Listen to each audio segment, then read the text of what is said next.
Hey everyone, I am Justin, and that is Kyle, and we are the Fantasy Football Upside. Kyle and I want to thank you. Thanks for stopping by our little fantasy football podcast here. And with that thanks, we want to say thank you again for our 30th episode, Kyle. Yeah. We thought we would have gotten to 30. Who would have thunk it? But today we're continuing that wasn't a good thing? I know, right? Today we're continuing our Pick or Pass Fantasy Draft Series, our new one.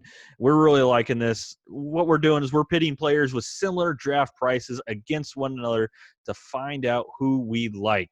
We're going to get going with wide receivers today. And what do you got for me, Kyle? Last episode, we finished up running backs. Yep. So make sure to check that out right up there somewhere or down there in that description. We'll have both of the episodes set there for you. We did 2 days of running backs, 10 running backs each day, I believe. Yeah, that's the math. 5 picks. 5 picks, 10 running backs each day.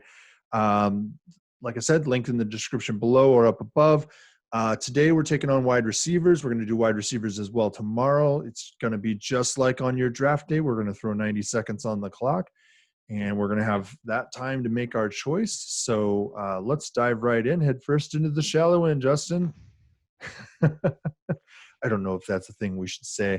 All right. So number one up first, we've got Mike Evans versus Kenny Golladay.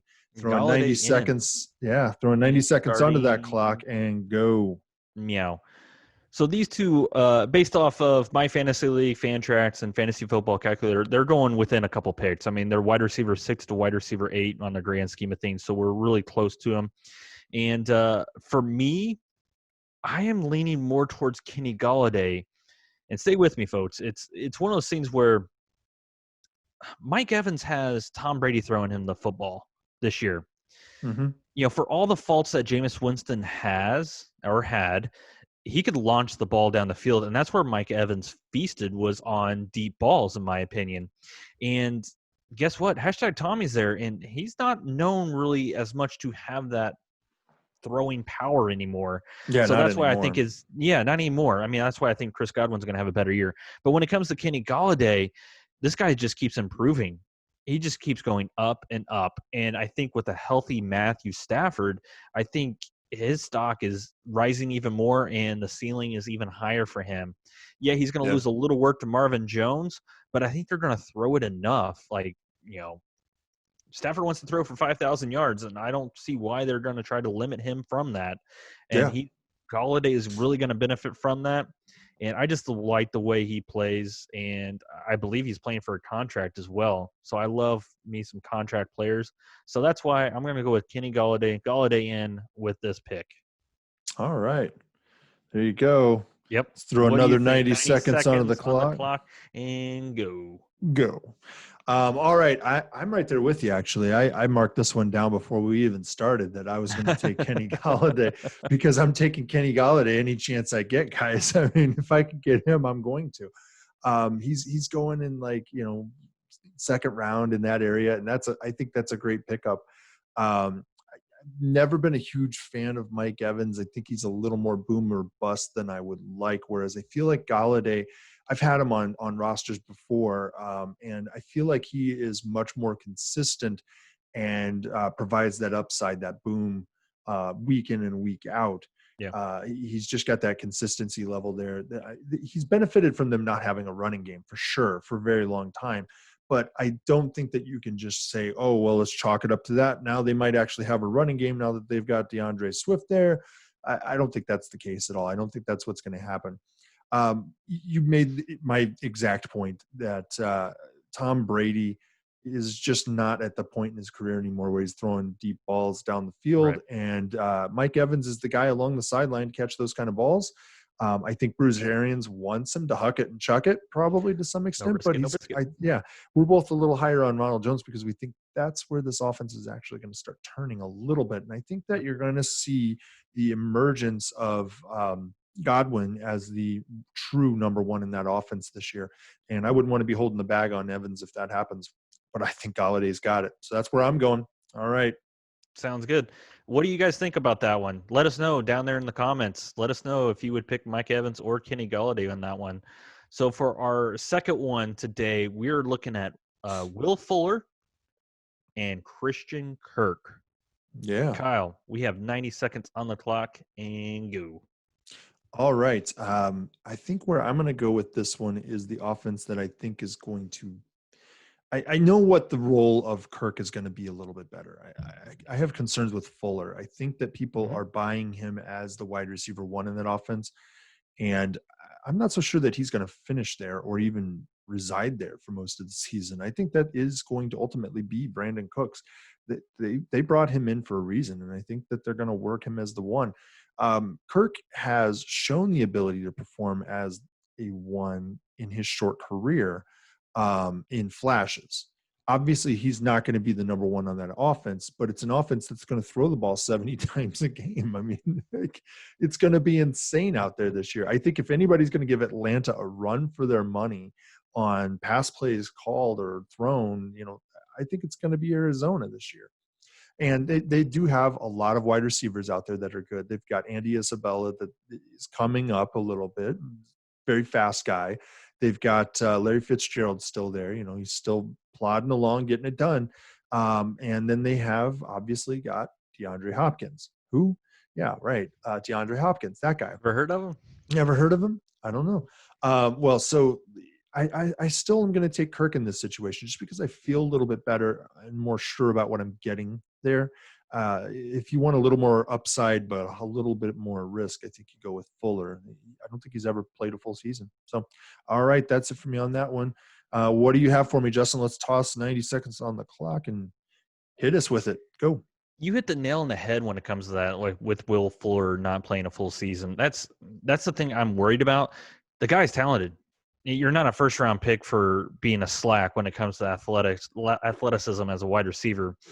Yeah. And, one thing is they did actually pick up that fifth-year option for Will Fuller, so they do still believe in the guy. But, man, that guy just can't stay healthy. And But that's another thing. Christian Kirk hasn't – this is going into his third year. He played 12, I think, his first season and 13 last year, so he's missed a couple games here or there. But, man, Will Fuller is one of those guys that he is the epitome of boom or bust. Yeah. Like, he's going to throw up some huge numbers for you, but you just don't know when that's going to come.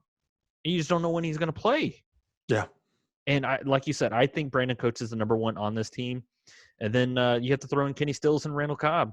But for Christian Kirk, it doesn't help that DeAndre Hopkins is down for his fantasy outlook. It doesn't help that Larry Fitzgerald came back because I think they finished right next to each other when it comes to their final stats last year. But this guy is still improving. We love third-year wide receivers, and that's what he's going into. And like you said, they're going to mess with Atlanta Falcons for the most passing attempts in a game for the Arizona Cardinals. And I just think there's going to be enough to go around where I think Christian Kirk is going to have a good enough floor every week to get you some decent value as a wide receiver for flex. Yeah. So, yep, Christian Kirk. Yeah. All right. Well, then you got it. Under the wire there, you got in. It looked like. Yeah, sorry. That's okay. All right, guys. If you're getting value out of this or you like this sort of episodes, go ahead and hit the subscribe, click that bell so you get notifications. And then you'll get sent an email or some notification that tells you that we've uploaded the best fantasy football podcast once again for you. So, all right, here we go. Let's hit up number 3, the big old 3, right? Number 3, we have DJ Chark. Yeah, it's so exciting. The number 3, DJ Chark versus who is that? Woods. Robert Woods. Robert Woods. All right. 90 seconds on the clock. Tiger Woods, right? DJ Chark versus Tiger Woods. No. I'm going Tiger. All right. Yeah. 90 seconds on the clock and go. So whenever I was reviewing this right before we started here, this was going to be my toughest one today. And it's because whenever we originally looked at our rankings and everything, I was way too low on DJ Chark. And then when I started looking at the numbers, man, I was wrong. I mean, this guy finished as the 12th or 13th best wide receiver last year in non-PPR. And I think the guy's just going to keep improving. Once again, I think he's a third-year wide receiver.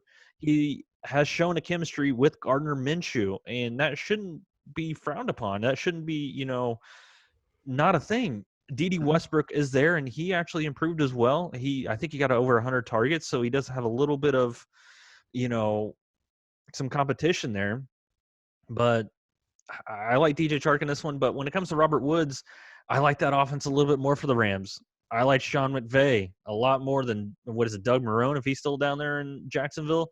So I don't know. Yeah, I don't know. But I like the offense a lot better with LA Rams, and I think it's Robert Woods' team in the wide receiver room. People still love Cooper Kupp, which I still love Cooper Kupp, but I actually think Robert Woods is going to have a better year between those two. I know. Wow. Yeah, wow, I think Robert Woods is going to have big. a better year than Cooper Kupp. I think the touchdowns are going to be there this year. I feel like they've kind of been slide here.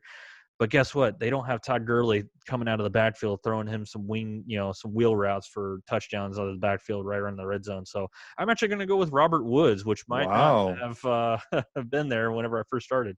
Yeah, no, that's kind of surprising. I thought you were going to. I thought you were going to go with Chark. In the middle of this. I almost marked you down for Chark there. Right? I was like, yeah, let me scratch that one out, and then. Yeah, I changed in the middle of it. Like I really do like DJ Chark, but sorry, I'm went back to Robert Woods in the middle of it.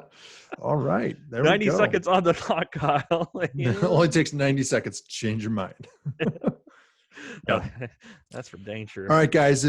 Click that like if you're getting value out of this. Go ahead and hit that like button. Yeah. All right, 90 seconds on the clock. And go meow. Go right meow. I'm taking Robert Woods as well, actually.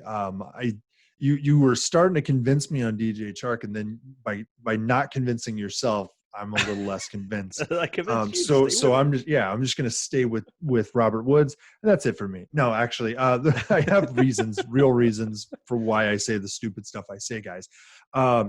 And Robert Woods is a guy that I've had on teams in the past. And the reason that I like having Robert Woods is usually he is a wide receiver 2 for me, or a wide receiver 3 even. And what I'm looking for is consistency out of that spot. And that's what he provides. Last year was a bit of an anomaly because he had so few touchdowns and they just wouldn't come.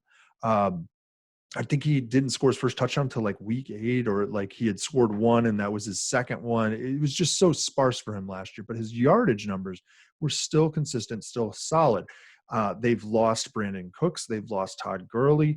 This is an offense that is slimming down in certain respects in the weapons that they're using. And at this point, it's him and Cooper Kupp, and he's just he runs more sure routes, like routes that are going to develop and get him open on that first or second read. Whereas Cooper Kupp's routes are a little bit more slower in development. Traditionally, at least that's what it's been. So when he hits big, but it's not as often. And so what you're looking for out of a guy like Robert Woods is that sure-handedness and opportunity. All right. Let's move on here. So let's see what we've got up hitting next. Up. Number 4, Justin. Number 4, we have one of our favorites, Marvin Jones versus Darius Slayton. Yeah. Kyle, we have 90 seconds on the clock and go. All right. Well, if you have been watching this channel at all, then you probably have a pretty good idea of where I'm going. And while Darius Slayton is the wide receiver 1 in New York, I don't think that he's a wide receiver 1 for purposes of fantasy football. I think at best he's a wide receiver 2. Marvin Jones and Darius Slayton are going off the board in the neighborhood of wide receiver 3. I think both of them have the potential to be wide receiver 2s. I think that Marvin Jones is certainly going to be a wide receiver 2. And I firmly put him in the back half of wide receiver 2 for right now. And I'm comfortable with him right there or in the early part of wide receiver 3. So when I get him, I'm probably going to look like I'm reaching a little bit, but that's where he's going to finish. That's the result he's going to tally. And, we're in the NFC North here, but we're going to take 2 of the Detroit Lions today. And that's just the way it's going to be. Got both Kenny Golladay and Marvin Jones on this team. We apparently. Do like Detroit players. We do. This year, that wide receiver group is going to be great. That's like think about it. If you could possibly draft both Julio Jones and Calvin Ridley, would you do it? You might do it. I may. I mean, you might do that. So why wouldn't you consider maybe drafting Kenny Golladay and Marvin Jones together, right?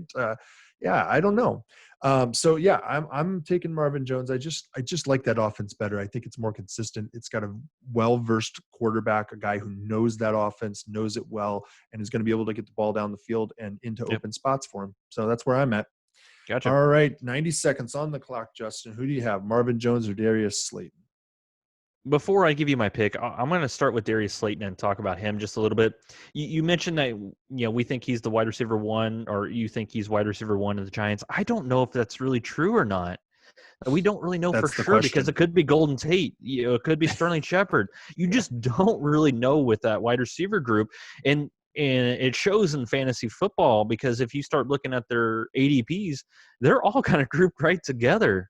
They're right there, the high 30s. Yeah, I don't think anybody knows what to expect. I think we need some. You really don't know what to expect. And you don't really know what to expect with good old Danny Jones either. Yeah. You know what I mean? Like he flashed. Absolutely, he flashed, but you still don't really know what you're getting with him. And you don't really know what you're getting with the Giants offense except for Saquon Barkley. But when it comes, let's go over to Marvin Jones now. You know what you're going to get out of this guy. He's a touchdown machine. Coming from the Cincinnati Bengals days and coming into these last couple of years with the Detroit Lions. Before he went down last year, weeks 1 through 13, I think he was the 13th best wide receiver. People just don't know that. They don't see that. He went down with an ankle injury. He should be back. He should be fine. Once again, they're going to throw it enough to have both of those, Kenny Golladay and Marvin Jones, to be, fantasy football relevant and should be in your starting lineup. So I wish I could say Darius Slayton just because I do like the guy and, he's a younger guy. But it's just one of those things. I have to go Marvin Jones here. And Darius Slayton, prove me wrong. Prove me wrong.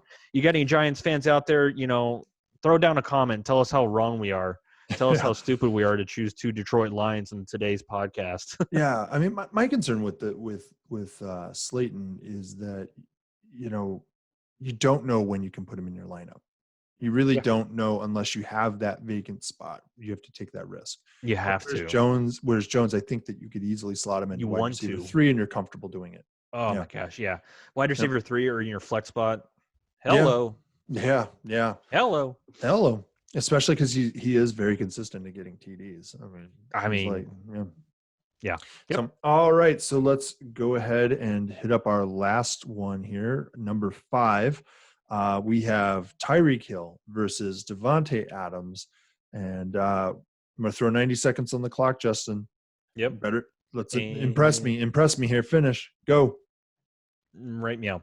Now, this one's kind of be a toss-up, I think, kind of for you because you're a Packers fan.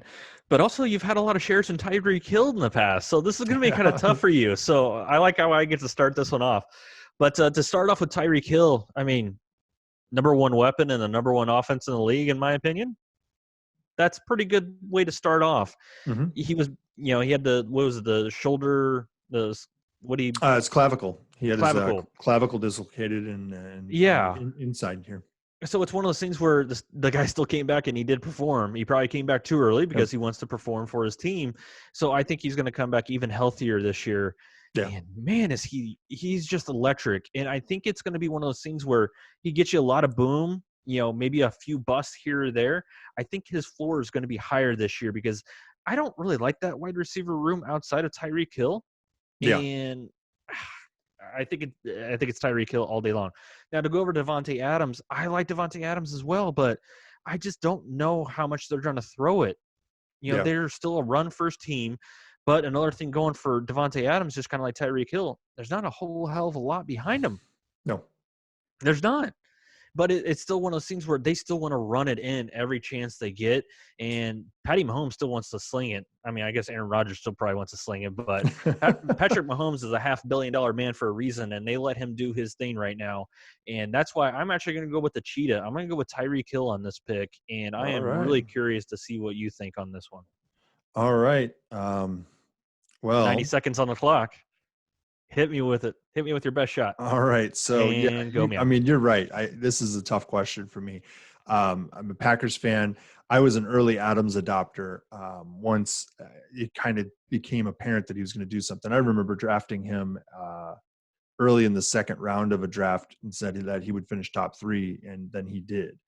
He hadn't done anything like that before. So I was an early believer on him, but I'm also an early believer on Tyreek Hill. As you well know, you ran to the waiver wire in one of our leagues and you're like, when did you get him? I'm like, 2 weeks ago.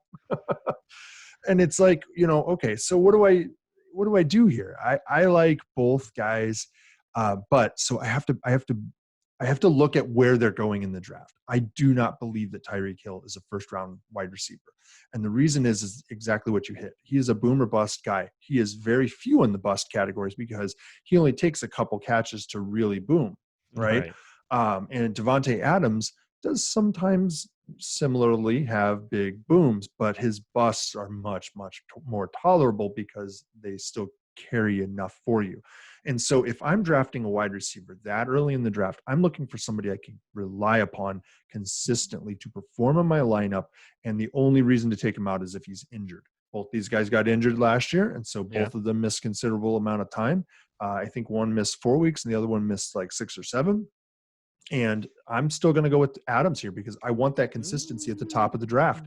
If that's where I'm going with these guys, I have to take consistency. That's my strategy early in the draft. So that's where I'm at, guys. Leave a comment on how wrong Kyle is on that last one. Oh, yeah. I'm just kidding. But yeah, please leave us a comment. Let us know what you think of these pick or pass.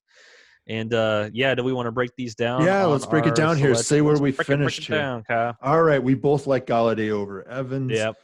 We both like Kirk over Fuller.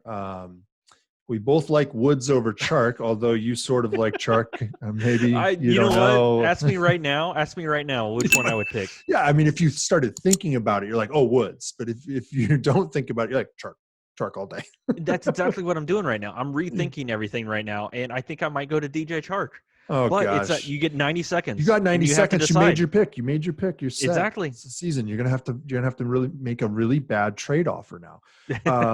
All right. We both like Jones over Slayton, and believe it or not, the only one we ended up disagreeing on was you like Tyreek Hill over Adams, and I like Adams over Tyreek Hill. Yeah. So that's where we are, guys.